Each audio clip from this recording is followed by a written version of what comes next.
الحمد لله الحمد لله نحمده ونستعينه ونستغفره ونؤمن به ونتوكل عليه ونعوذ بالله من شرور أنفسنا ومن سيئات أعمالنا من يهده الله فلا مضل له ومن يضلله فلا هادي له ونشهد أن لا إله إلا الله وحده لا شريك له ونشهد أن سيدنا وسندنا وحبيبنا ونبينا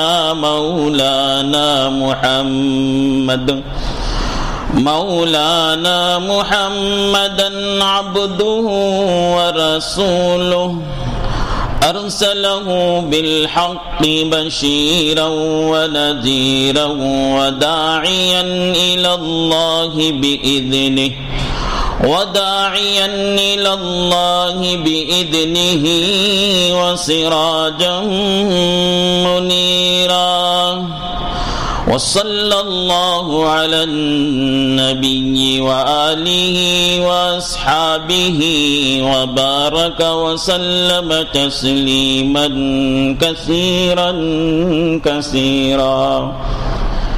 أما بعد وقد قال النبي صلى الله عليه وسلم والذي نفسي بيده لا يكون أحدكم حتى أكون أحب إليه من والده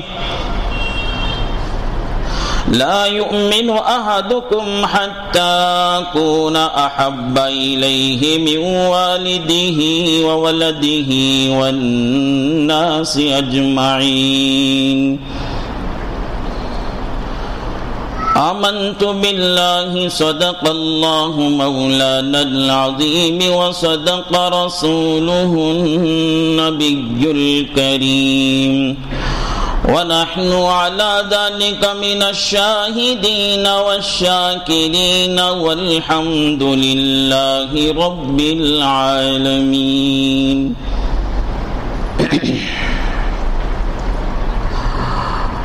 قابل احترام بزرگوں، قابل قدر ملت کے نوجوان بھائیوں، عزیز دوستوں،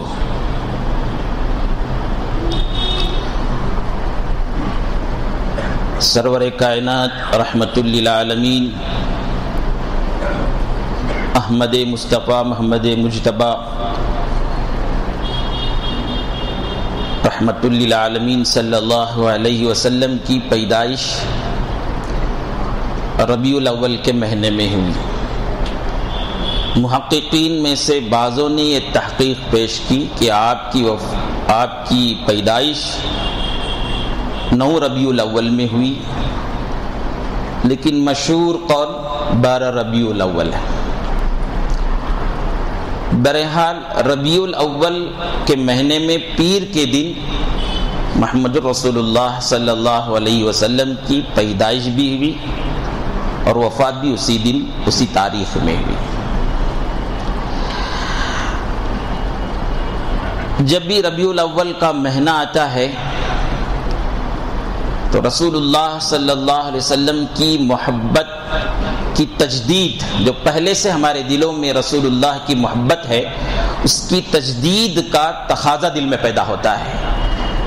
اسی وجہ سے جگہ جگہ پر اس مہینے میں رسول اللہ صلی اللہ علیہ وسلم کی سیرت کے عنوان پر بیانات رکھے جاتے ہیں۔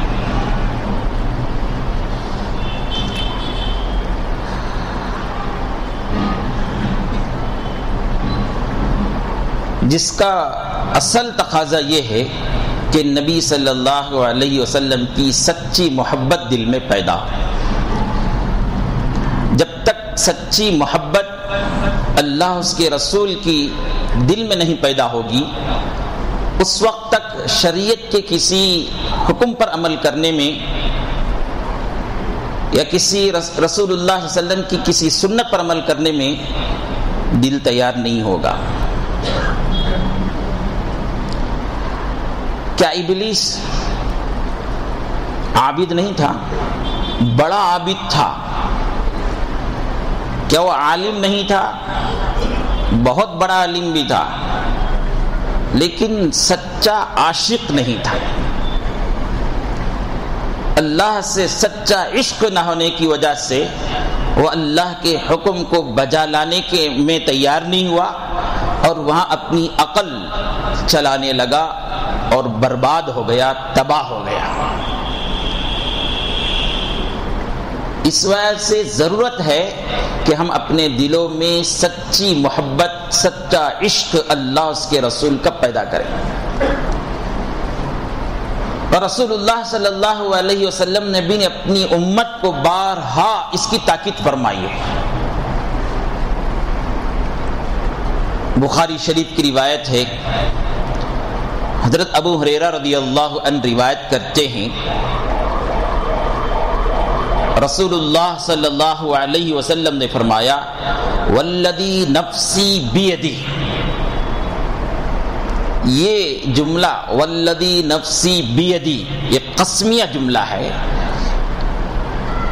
کوئی اہم بات بولنا ہوتا ہی اس طرح کے جملے استعمال ہوتے ہیں۔ تو آپ نے فرمایا، قسم ہے اس ذات کی جس سے قبضے میں میری جان ہے، لا یؤمن احدکم، تم میں سے کوئی کامل مؤمن نہیں ہو سکتا، حتی احب الیہ من والدہ وولدہ والناس اجمعین، یہاں تک کہ میں اس کے دل میں اس کے والد، اس کی اولاد اور دنیا کی تمام چیزوں سے زیادہ محبوب نہ بن جاؤں۔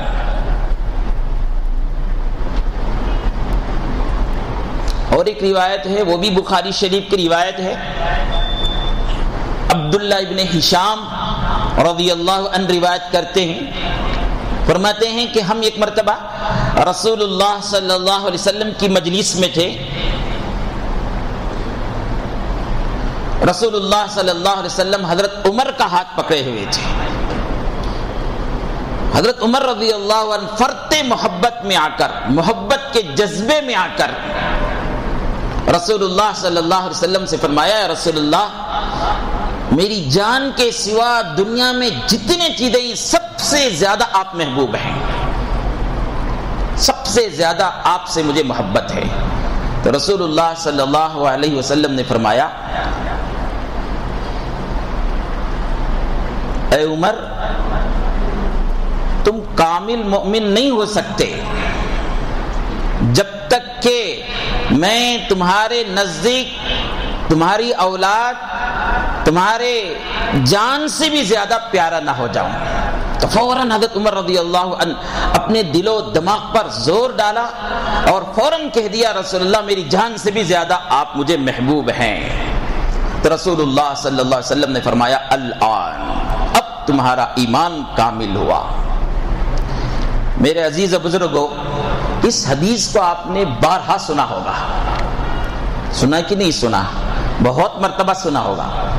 کیا آپ نے کبھی غور کیا کہ ہمارے دل میں واقعتاً ایسی محبت ہے رسول اللہ سے؟ ہماری اولاد سے بڑھ کر، ہماری جان سے بڑھ کر، ہماری چیزوں سے بڑھ کر رسول اللہ کی محبت ہمارے دلوں میں ہے؟ ہم ٹٹول کر دیکھتے ہیں ہمارے دل کو تو معلوم ہوتا ہے دنیا میں فنا ہونے والی چیزیں جو ہیں ان سے ہماری محبت بہت زیادہ ہے۔ دنیا کے حسین عورتوں سے ہماری محبت ہے، اس کے لیے ہم جان دینے کے لیے تیار ہیں۔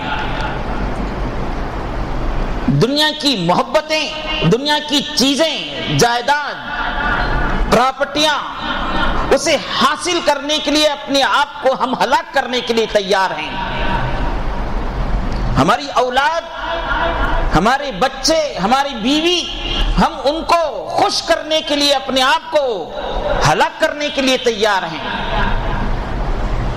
لیکن یہ جذبہ جو اولاد کے لیے ہے، یہ جذبہ جو پراپرٹیاں بنانے کے لیے ہے، یہ جذبہ جو دنیا کی فنا ہونے والی، دھوکہ دینے والی حسین عورتوں سے ہے، وہ محبت ہم کو یہاں نظر نہیں آتی اللہ اس کے رسول کے راستے میں. تو ایک فکر مند مومن،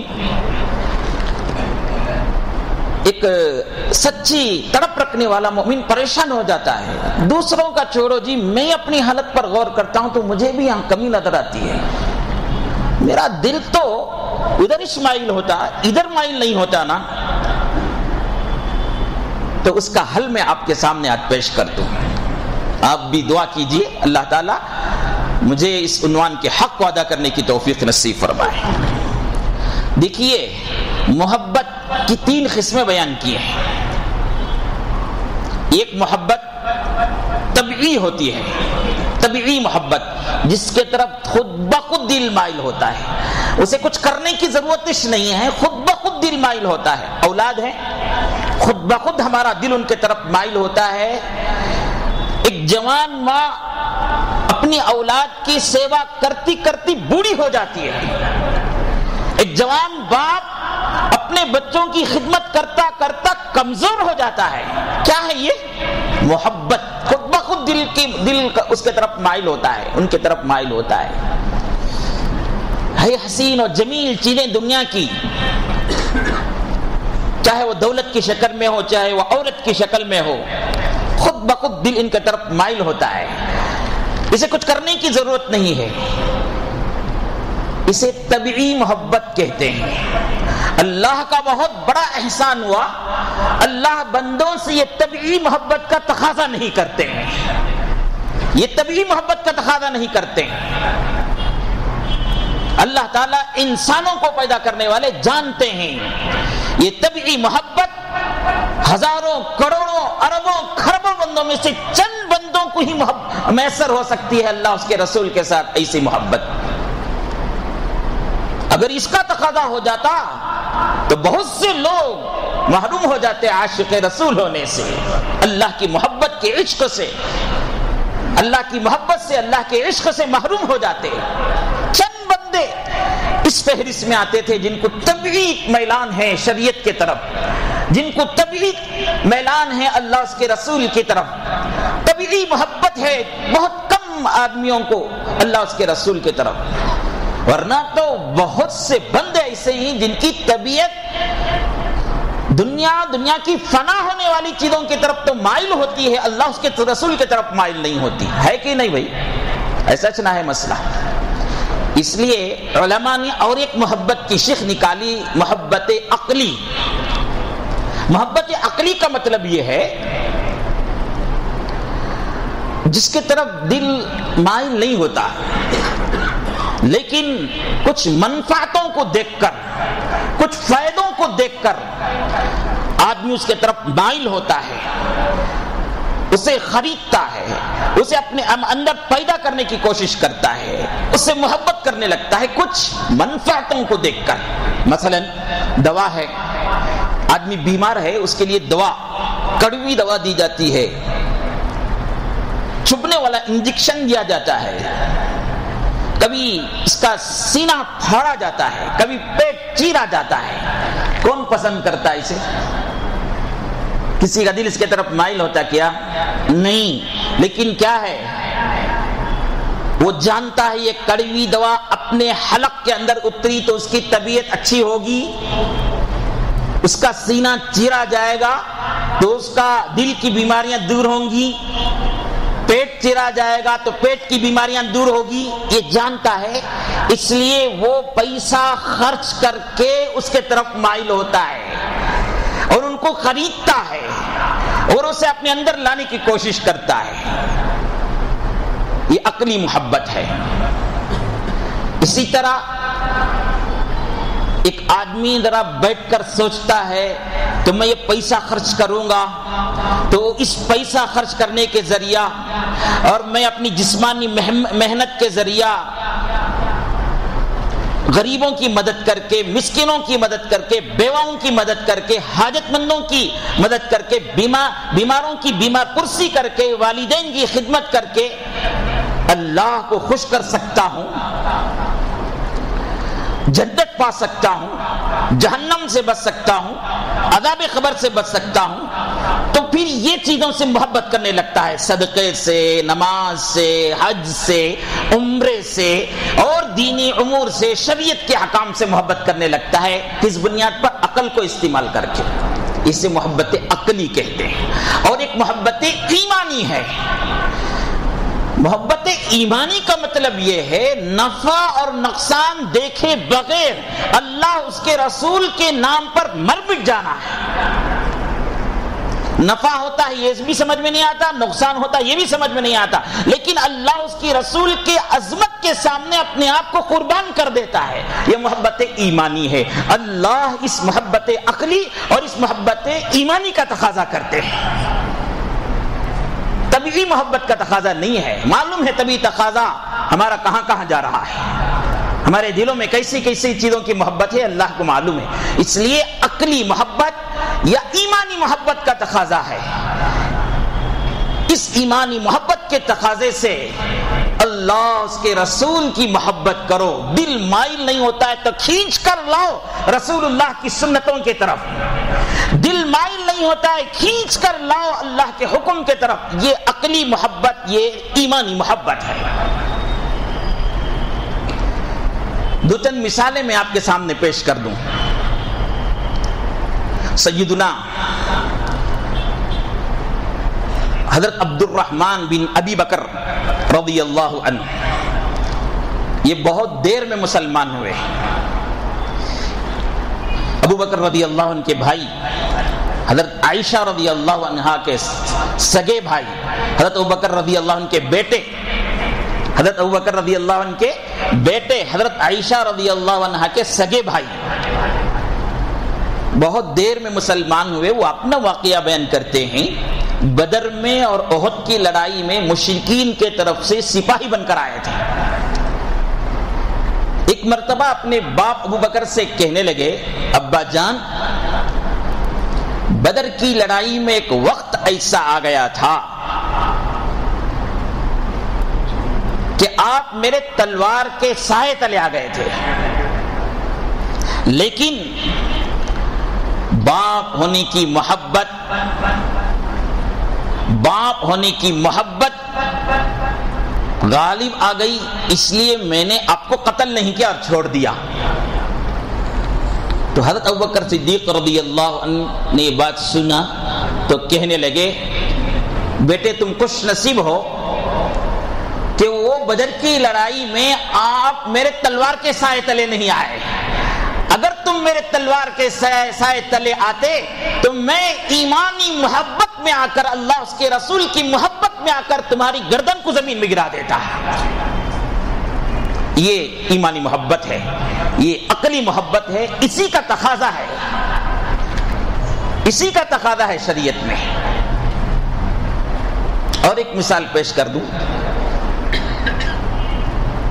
امہات المؤمنین ام حبیبہ رضی اللہ عنہا رسول اللہ صلی اللہ علیہ وسلم کی زوجہ ہے۔ ابو سفیان وہ بھی بہت دیر میں مسلمان ہوئے تھے، بہت سے غزووں میں مشرکین کے کمانڈر بن کر، امیر لشکر بن کر آتے تھے۔ بعد میں چل کر ان کو ایمان نصیب ہوا، وہ الگ بات ہے۔ شروع میں بڑے سخت دشمن رہے اسلام کے۔ ان کا واقعہ ہے، صلح حدیبیہ کے بعد مشرکین مکہ سے عہد شکنی ہوئی تھی۔ صلح حدیبیہ کیا ہے؟ صلح حدیبیہ میں مشرکین کی عہد شکنی کیا ہوئی تھی؟ ایک لمبا واقعہ ہے، میں اسے کسی مرتبہ کسی وقت میں موضوع بنا کر آپ کے سامنے بیان کروں. آپ اتنا سن لیجئے, صلح حدیبیہ کے بعد مشرکین سے عہد شکنی ہوئی تھی تو رسول اللہ صلی اللہ علیہ وسلم فتح مکہ کی تیاری شروع کر دی. تو ابو سفیان چونکہ اس وقت مشرکین کے امیر تھے, بہت خطرہ محسوس کیا تو مکے سے مدینہ آئے. خیال ہوا مدینے میں تو میری بیٹی ام حبیبہ رہتی ہے, رسول اللہ صلی اللہ علیہ وسلم کی زوجہ ام حبیبہ رہتی ہے. سیدھے ان کے گھر گئے.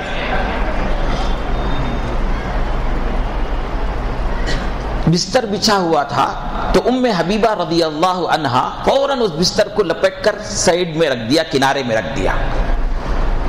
ابو سفیان پوچھے, بیٹی میں تمہارا باپ ہوں, میں تمہارے پاس آیا ہوں, آپ مجھے دیکھنے کے بعد بستر کو لپیٹ کر رکھ دیا, میں آپ سے پوچھنا یہ چاہتا ہوں کہ یہ بستر میرے لائق نہیں تھا یا میں بستر کے لائق نہیں تھا؟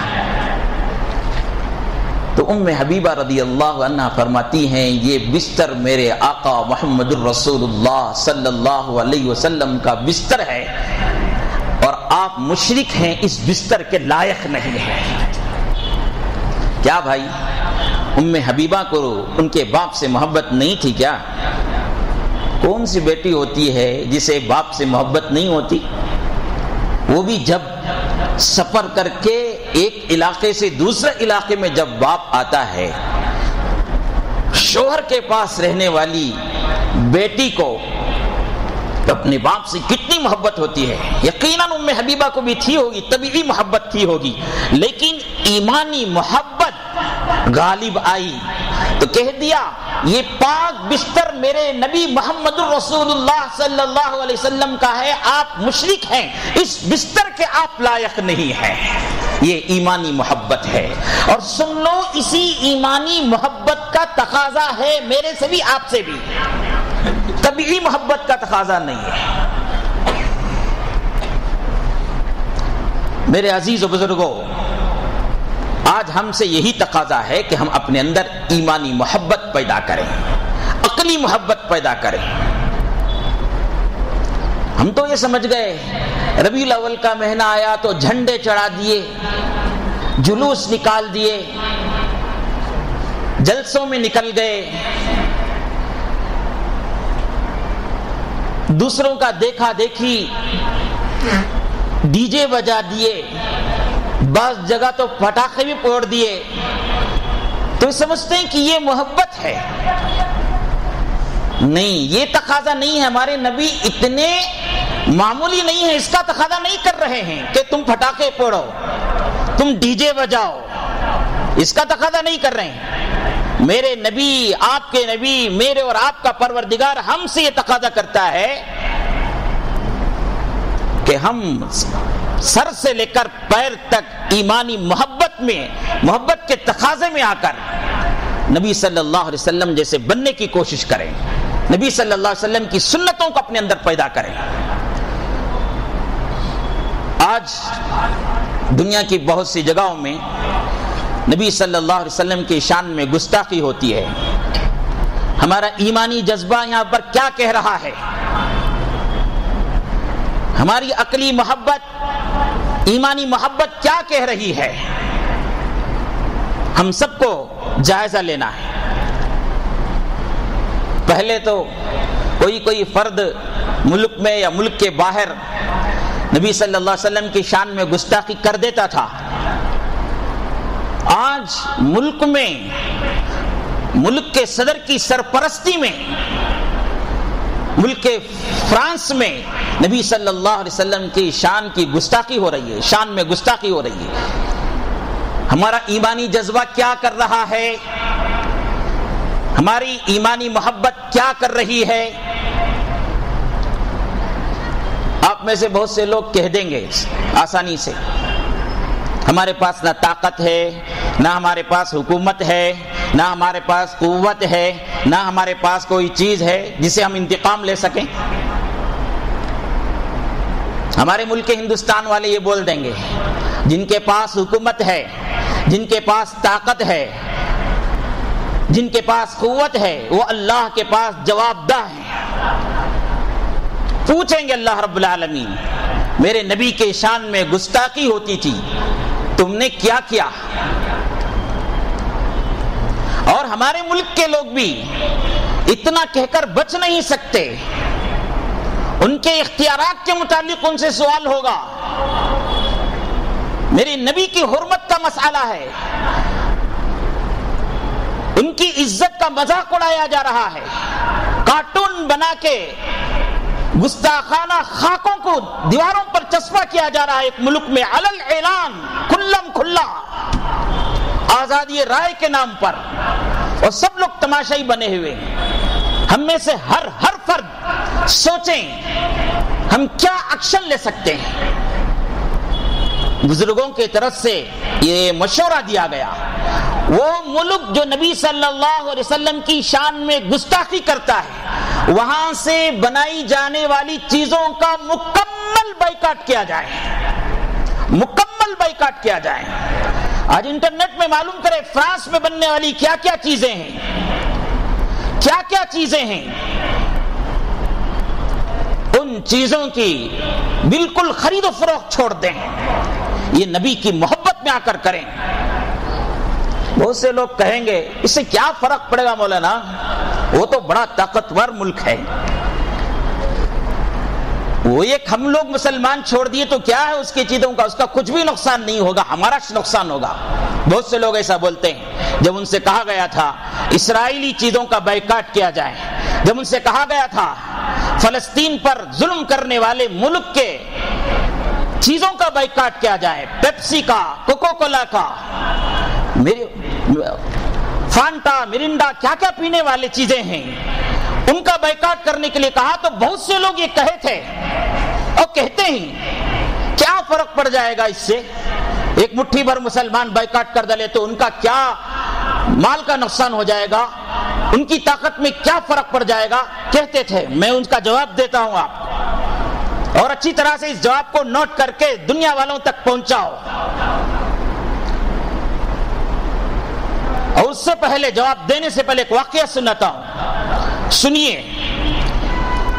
ایک عالم دین ایک اللہ والے کو سیرت کے عنوان پر، محمد الرسول اللہ صلی اللہ علیہ وسلم کی میلاد کے عنوان پر بیان کرنے کے لیے بلایا گیا تھا۔ وہ صاحب، وہ اللہ والے تیاری کر کے پہنچتے ہیں، ابھی ٹرین سے اترے نہیں، گاؤں والے سب آ گئے، حضرت کے ہاتھ میں ہدیہ تھما دیا، کہہ دیا حضرت بیان نہ کو، حضرت آپ واپس چلے جاؤ۔ کیا مسئلہ ہے بھائی، کیوں بھائی؟ لیکن نہیں، یہ اس بستی میں 90% قادیانی رہتے ہیں جو محمد الرسول اللہ کے دشمن ہیں، ان کا یہاں پر غلبہ ہے۔ ہمیں بھی سوچے سمجھے یہ فیصلہ کر دیا تھا جلسہ کرنے کا، اب ہماری طرف ہم کو مسلسل دھمکیاں ملی، مسلسل ہماری ٹارچر کیا گیا، اس وجہ سے ہم اس کو کینسل کر لیے۔ آپ اپنا ہدیہ لے جائیے اور آپ واپس ہو جائیے۔ وہ حضرت نے وہ ہدیہ ان کے ہاتھ میں تھما دیا، کہا یہ میرا مسئلہ نہیں، آپ کا مسئلہ نہیں، نبی کا حرمت کا مسئلہ ہے، نبی کی عزت کا مسئلہ ہے، اب یہ بیان ہو کے رہے گا۔ تو لوگوں نے کہا حضرت آپ تو بیان کر کے چلے جائیں گے، پریشانیاں تو ہم ہی برداشت کرنا ہے، پریشانیاں تو ہم ہی برداشت کرنا ہے۔ تو حضرت نے کہا کہ بھائی یہاں کوئی طاقتور آدمی نہیں ہے کیا؟ لوگوں نے یہاں تو کوئی نہیں ہے، بستی سے باہر ایک ڈاکو رہتا ہے، بہت طاقتور ہے، اس کا روب دبدبا چلتا ہے، وہ ان سب چیزوں میں دخل نہیں دیتا۔ تو حضرت نے کہا مجھے اس کے پاس لے جاؤ، مجھے اس کے پاس لے جاؤ۔ لوگ جو ہے عام طور پر گنڈوں کو، ڈاکوؤں کو، شرابیوں کو، گندی حرکتیں کرنے والوں کو ان کے پاس اپنا ذاتی مسئلہ تو لے جاتے ہیں، ہماری پراپرٹیاں وہاں جام ہو گئی ہیں، ہاں پھنس گئی ہیں، ذرا تمہیں آ کر فیصلہ کر ڈالو نا، 1 سے 10 بار اس کے پاس چاہے تو پھر لیں گے، اس کے پاس جی حضوری کر لیں گے اپنے پراپرٹیوں کو بچانے کے لیے، اپنے گھر کے مسائل کو حل کرانے کے لیے اس کے پاس جا کر اس کی جوتیاں سیدھا کر لیں گے۔ ذرا دل پر ہاتھ رکھ کر کہو، کسی محلے کے غنڈے کے پاس، کسی بستی کے غنڈے کے پاس آپ نے نبی کا مسئلہ لے کر گیا ہے، دین کا مسئلہ لے کر گیا ہے، شریعت کا مسئلہ لے کر گیا ہے؟ آپ نے کبھی اس کی اصلاح کی فکر لے کر اس کے پاس پہنچے ہیں؟ کبھی نماز کی دعوت لے کر اس کے پاس پہنچے ہیں؟ کبھی نبی کی محبت لے کر اس کے پاس پہنچے ہیں؟ پہنچ کر دیکھو، پہنچ کر دیکھو، تمہاری دعوت سے اگر وہ مسلمان ہو جائے گا، وہ اصلاح، اس کی اصلاح ہو جائے گی، قسم خدا کی وقت کا عمر ہو جائے گا۔ عمر کیا تھے بھائی؟ عمر کیا تھے؟ آپ نے سیرت پڑھا عمر کی، وہ ایک بہت بڑے روبدار آدمی تھے،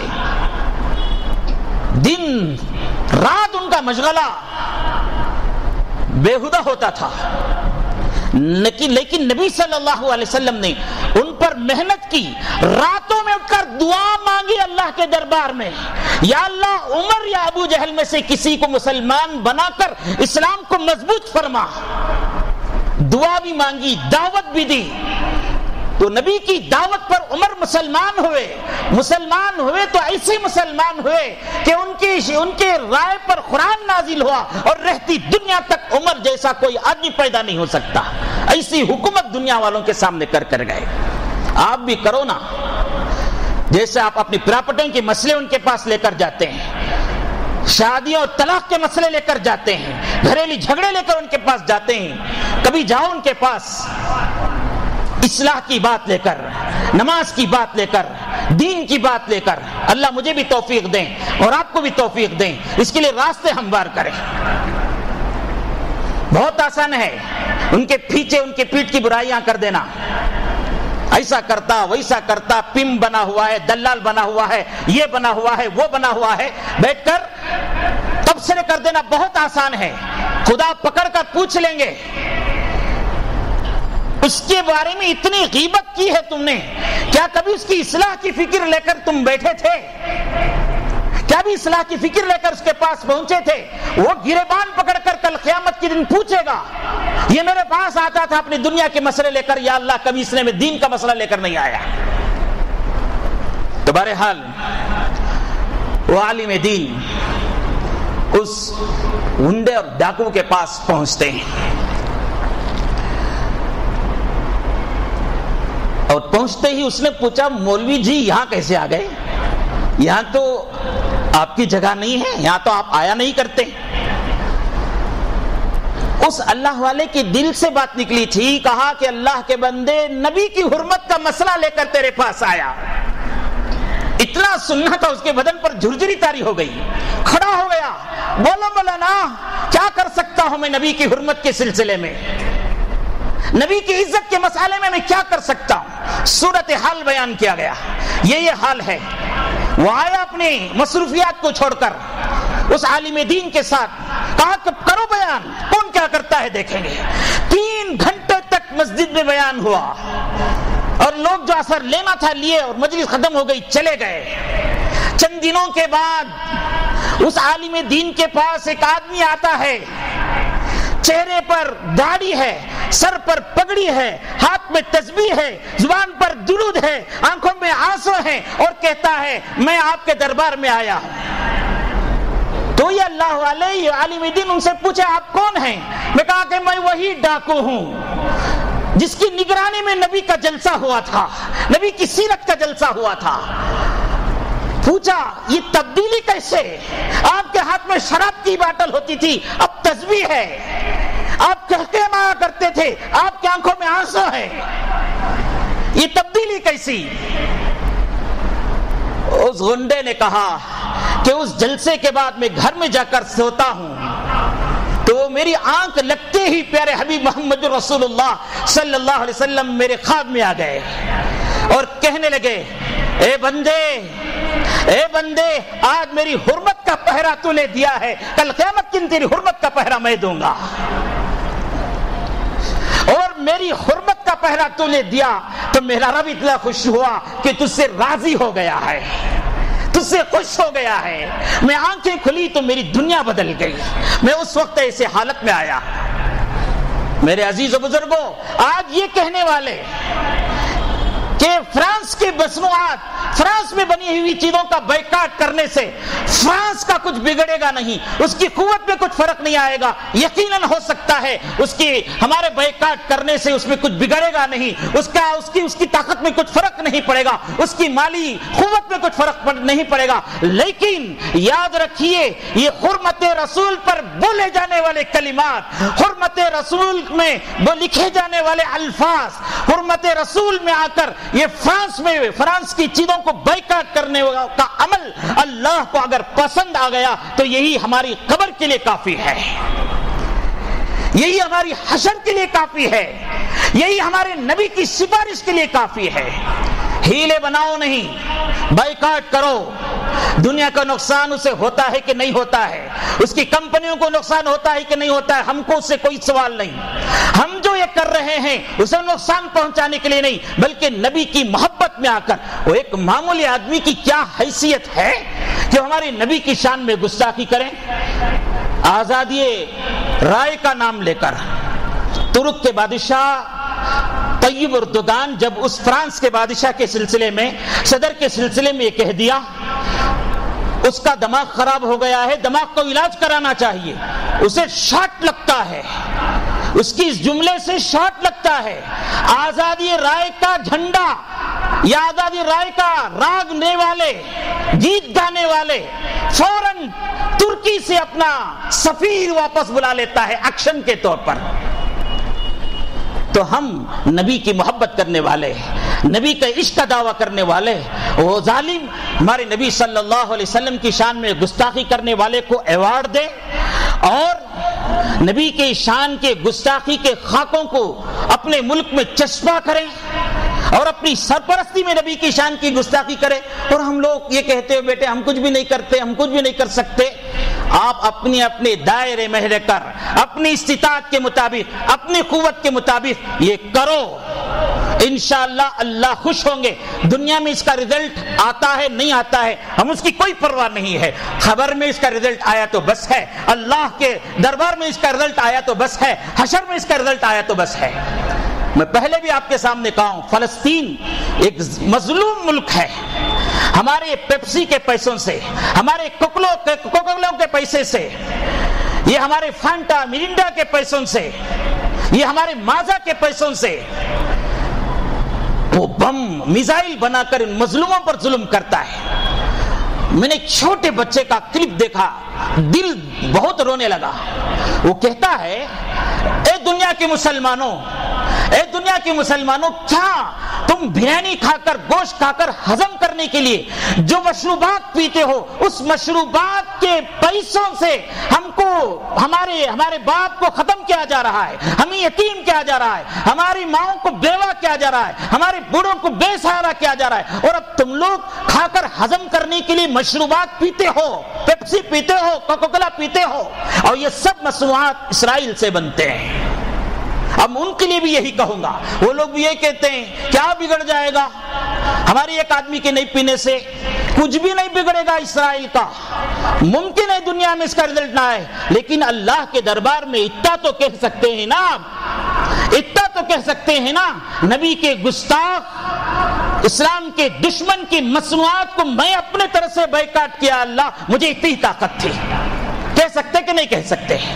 تو کہہ سکتے ہیں، تو آج سے عہد کر لیجئے، معلوم کیجئے فرانس میں کیا کیا چیزیں بنتی ہیں۔ بہت آسان ہے معلوم کرنے کا، نیٹ میں جا کر ماریں گے تو آپ کو میرے سے زیادہ معلومات آپ کو حاصل ہو جائیں گے۔ آپ کو معلوم ہوئے تو اس کا ایک یہ بنا کر لوگوں کے دامنے شیئر کرو، اسے خوب پھیلاؤ، تاکہ یہ اللہ کے دربار ہم کہہ سکیں کہ یا اللہ جس دنیا میں ہم بستے تھے، جس دنیا میں ہم بستے تھے وہاں اتنے مجبور تھے، وہاں اتنے لاچار تھے، نبی کی شان میں گستاخی ہوتے ہوئے دیکھ کر ہم نے کچھ ایکشن نہیں لیا، بس اتنا کر سکے، یہ کر سکے کہ وہاں کے مصنوعات کا ہم نے بائیکاٹ کیا، اسلام دشمن ملکوں کا ہم نے بائیکاٹ کیا، اتنا تو کہہ سکتے ہیں، اتنا تو کرنا ہی پڑے گا، کریں گے انشاءاللہ۔ اللہ مجھے بھی آپ کو بھی توفیق بخشیں۔ ہاں